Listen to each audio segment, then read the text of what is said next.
आज छतु खाइबा को भय लगुच कहीं छतु खाई जड़े कि दुई जन नुहे तीनोटी परिवार 11 जन लोक एवं मेडिकल रे जानवा मिली विषाक्त छतु खाई एमती अवस्था पड़ते एमाने छतु खाइबा परे असुस्थ अनुभव करते मेडिकल रे भर्ती करा जायछि।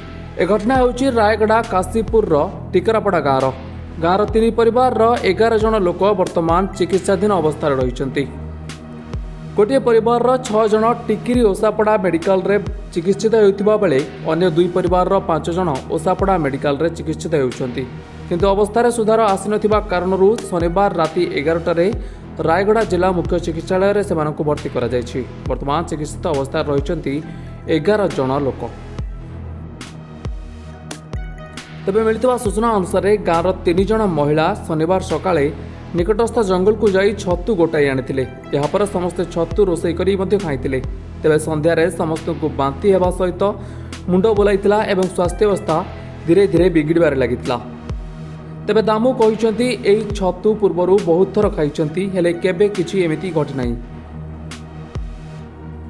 किंतु जंगली छतु न खाइबा पाई ग्रामांचल उपयुक्त सचेतनता अभाव कारणरू लोके एभली शोचनीय अवस्थार शिकार होउछंती बोली कहा जाउछि।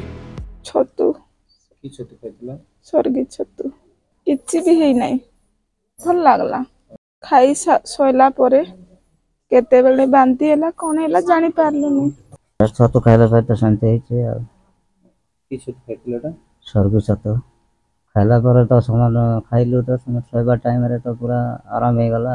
खाइला परे किछि लागला नाही समान खादी खाई कर सोइला टाइम रो तो पेट मन घाटी आनला आ बाती उचाल हे कर सब जक नाना खाना हे गलु जार बाटे से तो पोट मचला 5 पर हे गलु।